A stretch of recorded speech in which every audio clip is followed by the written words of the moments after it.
Saravá, meus irmãos de fé, salve o meu congá, salve o seu congá, salve todos os nossos guias, orixás e protetores. Hoje nós vamos nos apresentar. Hoje é o nosso primeiro vídeo do canal.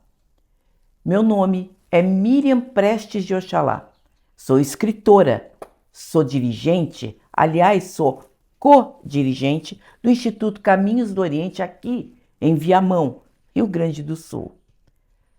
Nós estamos aqui trabalhando desde 1997 com a fundação de nosso terreiro. E hoje vamos ter a felicidade, e peço licença a vocês, é o meu primeiro vídeo, é natural que eu esteja bastante nervosa e bastante preocupada com isso. Afinal, só os amigos mais próximos sabem como eu reinei para fazer esses vídeos, porque eu não queria falar por mim, porque sempre achei que deveria falar pelo coletivo, em nome do Instituto Caminhos do Oriente. Mas pela necessidade, pelos muitos pedidos dos amigos, nós estamos agora fazendo esses vídeos. Então eu peço licença a vocês, peço que desconsiderem algum erro e vamos levar adiante o nosso trabalho. O nosso canal está fazendo 4 anos esse ano de vídeos. Nós estamos muito orgulhosos e felizes. Afinal de contas, foram 4 anos de vídeos dentro da nossa proposta, que sempre foi fazer vídeos curtos, de bom fundamento, com excelente pesquisa, com ótima bibliografia, para trazer para vocês, para que vocês pudessem assistir num ônibus, num intervalo qualquer, naqueles minutos antes de dormir, que ali naquele momento você pudesse ter um vídeo realmente bom sobre Umbanda, que você depois no outro dia pudesse ou pesquisar mais, ou até quem sabe, à medida que nós indicávamos grandes escritores, grandes historiadores no nosso canal, pudessem aos poucos ir formando a sua biblioteca de Umbanda.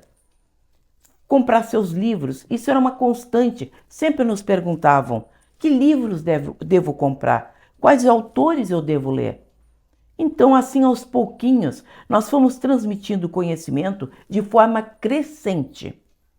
Porque, se você observar bem, há muitos bons canais na internet falando de Umbanda. Mas falam de Umbanda de um pressuposto que você já sabe tudo. Você já quer ir adiante, você quer aprender um trabalho, você quer aprender um ritual dentro da Umbanda, mas às vezes você que está começando agora, necessita aquele passo a passo, aquele crescimento lento, até chegar no ponto que você tanto quer, que é se tornar um médium de Umbanda, pleno, cheio de conhecimentos e seguro dentro de sua corrente. Assim nós fomos apresentando tema a tema, devagarzinho. Temas que sempre não tiveram nenhum tipo de preconceito, mesmo porque quem conhece os meus livros, e eu acho que talvez o meu livro mais importante seja Umbanda, Crença, Saber e Prática, porque acabou se tornando um livro de referência, não só entre dirigentes e médios da Umbanda, mas também até citado em muitos trabalhos de conclusão em faculdades.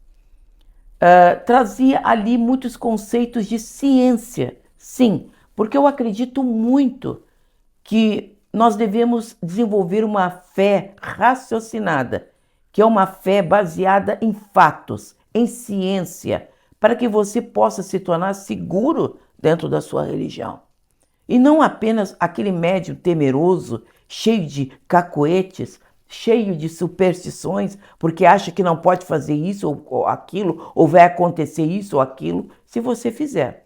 Eu acredito que quando você desenvolve um pensamento muito racional das coisas, essas superstições, esses medos vão se afastando de você.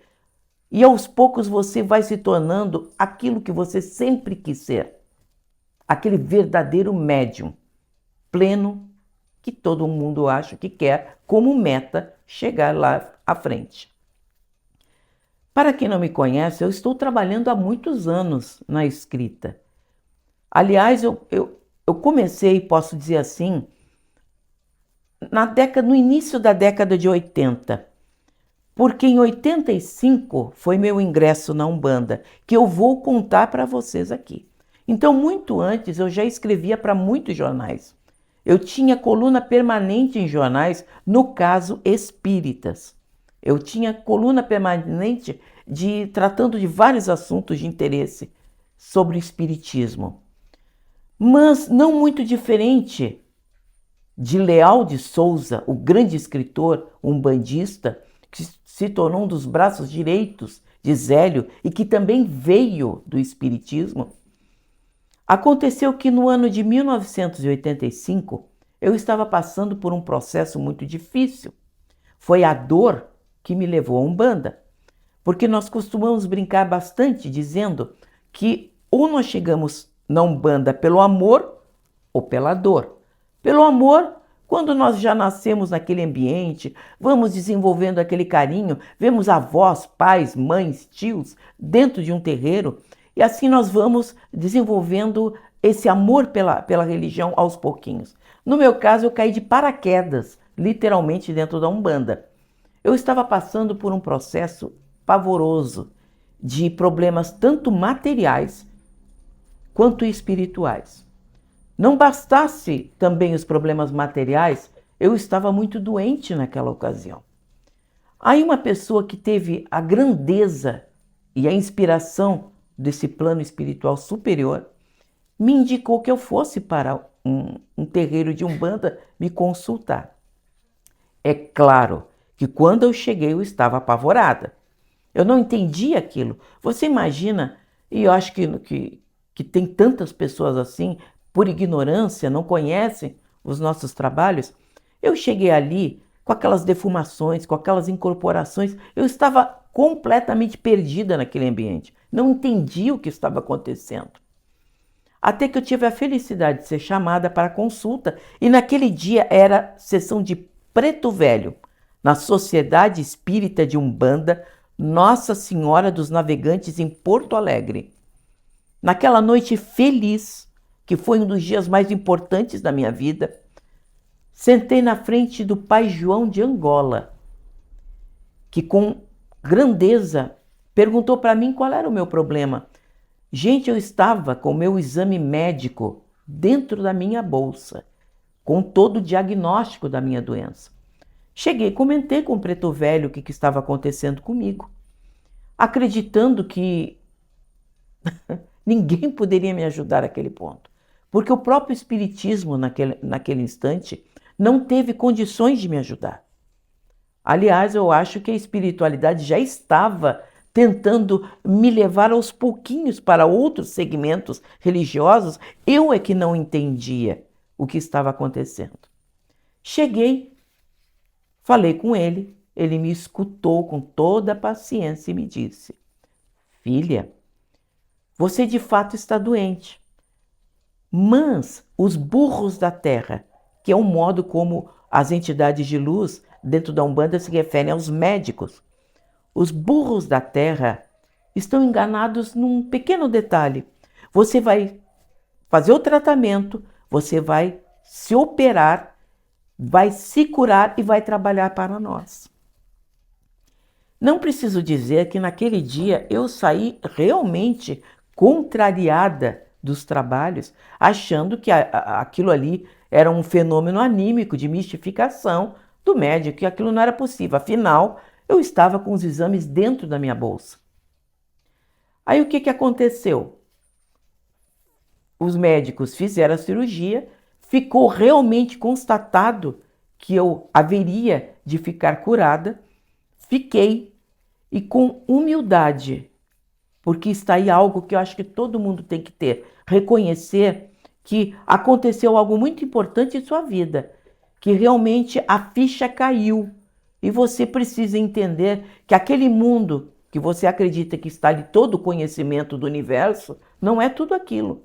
Existem mais coisas, existem outras portas que você precisa ter coragem de atravessar e compreender. Se você quer evoluir, peguei e mandei confeccionar o meu uniforme, fiz o meu uniforme, bati na porta da Nossa Senhora dos Navegantes e cheguei na frente de Mãe Maria de Mina, que era a guia-chefe daquele terreiro, na pessoa de Mãe Marília, que a nossa saudosa Mãe Marília, que infelizmente já não está aqui nesse plano, mas está muito mais feliz no plano espiritual, com certeza, disse para mim: bem, minha filha, você quer entrar no terreiro? Quero entrar no terreiro. Quero servir nesse terreiro. Quero aprender. Estou começando agora, não entendo nada dessa religião. E preciso aprender a grandeza que ela tem. Entrei e fui ser cambona. Trabalhei na cambonagem por 2 anos, antes de ter permissão de entrar para as correntes mediúnicas de incorporação e trabalhar com minhas entidades. E digo a vocês, a cambonagem foi a melhor escola que eu poderia ter tido de Umbanda. Por quê? Porque eu passei a preparar os materiais dos pretos velhos, passei a preparar os materiais dos caboclos. Eu ia naqueles cantinhos do terreiro, que geralmente estão de portas fechadas, entrava, adentrava, perguntava e entendia o que era aquele espaço.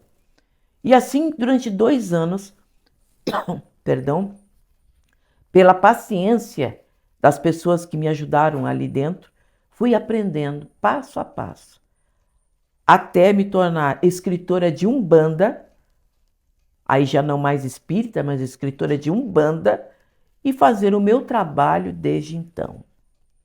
Umbanda, Crença, Saber e Prática foi publicado pela primeira vez em 1997, sendo que já eu tinha feito o livro Desvendando a Umbanda anteriormente, que foi, na verdade, um livro, um livreto, um fascículo, vamos dizer assim, que me pediram que eu fizesse, falando de tudo um pouco, para ser distribuído xerox na época, para toda a corrente mediúnica da Nossa Senhora dos Navegantes, para os meus irmãos de corrente. Você veja como a espiritualidade vai te empurrando aos pouquinhos e a gente não vai notando, não é? Como eles trabalham silenciosamente e nós vamos entrando no ritmo que eles tanto querem. Aí foi minha primeira experiência de escrever sobre Umbanda e a partir de então nunca mais parei. Publiquei artigos mensais em diversos jornais, tanto aqui de Porto Alegre quanto do resto do país. Deixei amigos por onde passei, pessoas que também já não se encontram, algumas mais aqui, mas fui fazendo esse trabalho maravilhoso, que para mim foi extremamente gratificante, significativo, eu diria a palavra, da minha caminhada, da minha jornada na Umbanda. Então, nós trabalhamos assim, desde então. A nossa cachorrinha aqui, do lado, a minha cachorrinha. Bom, a fundação de nosso terreiro também é outra história. Muitos dos irmãos me perguntam como é que eu conheci o nosso irmão Cário de Xangô. Nosso irmão Cário de Xangô era meu irmão na corrente da Sociedade Espírita de Umbanda Nossa Senhora dos Navegantes. Ele também tem uma história familiar que eu vou ter uma oportunidade adiante de contar para vocês. Vocês vão se apaixonar. A história dele é espetacular e a minha com ele. Nós éramos vizinhos, na verdade, nossos familiares eram os vizinhos, os avós dele fazendo Umbanda e os meus pais fazendo Espiritismo. Muitos de vocês não sabem, mas os meus pais eram espíritas. Eu não entrei no Espiritismo por acaso. Meus pais, e no meu caso eu sou a 5ª geração de dirigentes espíritas. No caso, a primeira umbandista. Mas sou a 5ª dirigente de trabalhos espirituais. 4 gerações de dirigentes espíritas e eu a 5ª geração trabalhando na Umbanda. Eu lembro muito bem da minha infância também, e também vocês vão entender a minha formação, vocês vejam como a espiritualidade é. Meus pais já frequentavam sessões naquela época, eu era muito pequena, eu deveria ter 4, 5 anos, é a memória mais antiga que eu tenho dos trabalhos que eles faziam. Naquela época não havia centros espíritas como nós temos hoje, ou até centros de umbanda como temos. Era muito difícil, o acesso era muito difícil, os ônibus eram complicados. Naquela época era bonde que se pegava. Por favor, gente, eu sei que algo bem antigo, mas de fato era assim. Era muito difícil você ir nesses centros. E eram muito comuns, inclusive Leal de Souza nos conta muita coisa no livro No Mundo dos Espíritos, dessas sessões familiares que eram feitas em todo o país. Eram aquelas mesas brancas, que para quem não conhece, são mesas longas, que você coloca geralmente uma toalha branca, um padrão quanto a isso, era colocada uma toalha branca, os médiuns todos sentados à volta, com um dirigente desses trabalhos, e todos os médiuns passavam a incorporar sofredores, espíritos de quiumbas, que eram espíritos sem evolução. Muitos deles haviam passado recentemente pelo desencarne, estavam profundamente perturbados. Chegavam naqueles médiuns e eram doutrinados pelo dirigente. Já imediatamente a espiritualidade superior cercava aqueles espíritos e eram levados, alocados dali para as colônias espirituais para tratamento. Então eu cresci num ambiente assim. Eu pequenininha, deveria ter 5 anos, sentada num banquinho longe da corrente, com as perninhas como de criança penduradas no banquinho, assistindo às sessões. Então eu passei a vida inteira vendo e assistindo sessões mediúnicas. Então daí minha proximidade ao espiritismo. Eu não posso também deletar isso da minha história. Esse conhecimento me deu a base daquilo que sou e daquilo que conheço. E hoje, se posso transmitir algo diferenciado, útil a vocês, é graças a isso. É graças à caminhada que a espiritualidade me apresentou.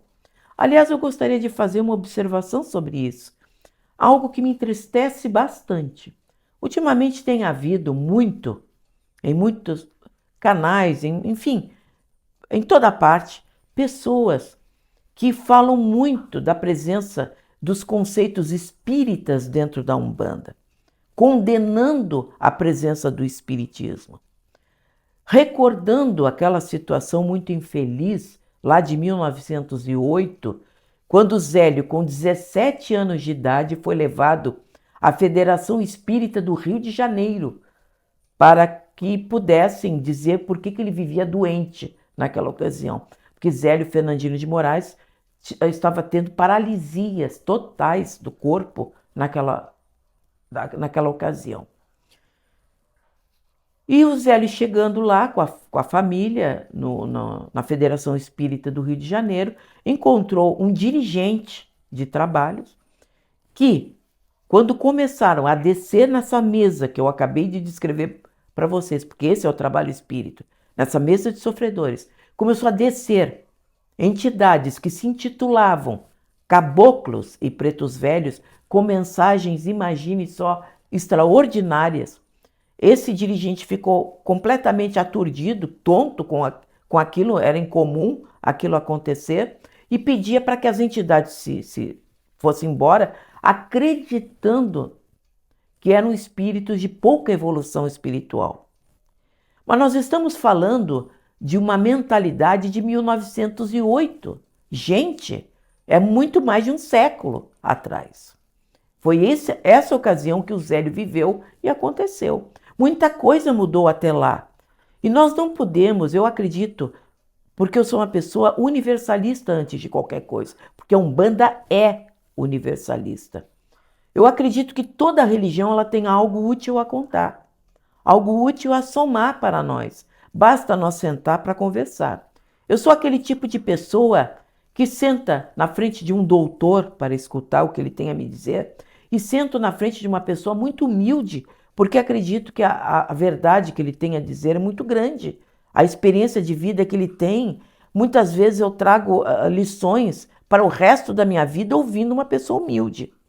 Então eu acredito que a Umbanda, mais do que ninguém, filha do preconceito, porque nesse momento o Zélio Fernandino de Moraes diante dessa atitude preconceituosa, veio o caboclo das 7 encruzilhadas nesse momento, o seu guia, o que nós chamamos de chefe espiritual, ele é o grande chefe da Umbanda e sempre será, veio, se manifestou e disse que no outro dia haveria de ter uma sessão onde iam se manifestar esses caboclos, esses pretos velhos, que teriam oportunidade de trazer a sua mensagem, e a partir de então é história. A Umbanda está aí, os milhares de terreiros que temos, praticamente a cada esquina, em qualquer rua desse país, está aí para contar a sua história, a beleza que tem trazido de mais de 100 anos de trabalho, desde então. Então eu acredito que quando os irmãos condenam o espiritismo ou querem silenciar o que temos a contar, o que as pessoas têm a acrescentar, explicando os fenômenos mediúnicos na ótica que esses irmãos têm de explicar de uma forma científica, racional, gente que pesquisou durante décadas os fenômenos mediúnicos para trazer uma verdade incontestável sobre as coisas, querem silenciar, calar, dizer que não querem ouvir, não querem saber. Gente, estão incorrendo no mesmo erro daquele dirigente espírita lá de 1908, agora na Umbanda aqui. Então é muita vaidade nossa pensar que nós temos todo o conhecimento, que nós temos toda a informação necessária e que não precisamos escutar mais ninguém. Eu acredito que a cada momento de nossas vidas nós vamos agregando conhecimento. Eu sou uma eterna aprendiz. Não há um dia que eu não aprenda algo importante de nossa religião, algo importante desses nossos guias que se manifestam no nosso terreiro. Então eu acredito que pessoas que pensam assim têm uma grande pobreza ainda espiritual. Ainda não perceberam que devem aprender a sentar e escutar todo mundo. Porque assim como eu, que acreditava que o espiritismo me daria todas as respostas, eu sentei na frente de um preto velho e foi a maior lição de humildade que eu poderia ter nesse momento. Porque ele me discorreu sobre minha vida toda, de trás para frente, e me falou o que haveria de acontecer e me abraçou num momento que eu necessitava muito de abraço, eu necessitava muito de conforto e não estava encontrando em outros lugares. Então vejam bem, gente, como é que nós, umbandistas, podemos ter preconceito contra outras religiões, contra outros irmãos, agora, 100 anos depois, ou mais de 100 anos depois da Umbanda? É algo de chorar, gente. É como eu me sinto diante de comentários e de observações como essa. Acho que todo mundo tem que crescer junto. Da minha parte, eu pretendo, através desse canal, estender a mão para todos. Dividir o pouco que sei, porque sempre será pouco. Nenhum conhecimento se basta. Mas o pouco que sei eu quero dividir. Quero partilhar nesse grande banquete espiritual que a Umbanda é. Então, essa riqueza de conhecimentos, porque a Umbanda, por ser universalista, ela escuta a todos, ela agrega a todos e se modifica dia a dia. A Umbanda é um grande mutante, é um grande camaleão, que em qualquer lugar ela vai se adaptar e vai fazer. Assim nós vamos encontrar terreiros, não só no Rio de Janeiro, onde ela nasceu, mas aqui, em lugar tão distante como o Rio Grande do Sul, nós vamos encontrar terreiros funcionando e trabalhando muito bem, gente. Na Europa, em Portugal, na Espanha, nós vamos encontrar na África, nós vamos encontrar em todo lugar. Porque a Umbanda tem essa capacidade de se adaptar, crescer e mudar. Essa é a nossa proposta. Essa é a minha história de vida que eu gostaria de repassar um pouco para vocês. Acredito que através dessa nossa conversa, que talvez seja curtinha hoje, mas teremos oportunidades outras de conversar bastante com vocês, nós vamos crescer juntos e vamos proporcionar um conhecimento de Umbanda muito maior, muito melhor, porque eu vou trazer outros conhecimentos, eu vou me somar nesses saberes que a internet já tem, esses grandes divulgadores da Umbanda que já tem aqui. Serei mais uma voz falando, seremos mais um canal trazendo coisas boas, novidades e principalmente conhecimento. Vamos partilhar isso, porque não acredito que conhecimento seja algo que a gente deva esconder. Jesus já disse no Evangelho que o conhecimento, o saber, deveria ser como a candeia lá em cima para iluminar tudo à volta. Que conhecimento não era algo que você pegasse egoisticamente e guardasse lá no fundo do armário para que só você pudesse ter. Conhecimento foi feito para ser partilhado. Quando o conhecimento é partilhado, ele se multiplica. E é essa a nossa proposta. Essa é a proposta de nosso canal. Então eu acredito que todos possam ser muito bem-vindos. Partilhem esse canal com outras pessoas. Comentem esse canal. Pretendemos trazer um material cada vez melhor. E com certeza, quando você assistir os nossos vídeos anteriores, onde trazemos esse conteúdo, eu acredito que você vai entender muito melhor a nossa proposta. Então, até a próxima. Vamos trazer sempre algo que vai aquecer o seu coração. Umbanda é isso. Umbanda não é só conhecimento. Umbanda também é amor. Então, até a próxima.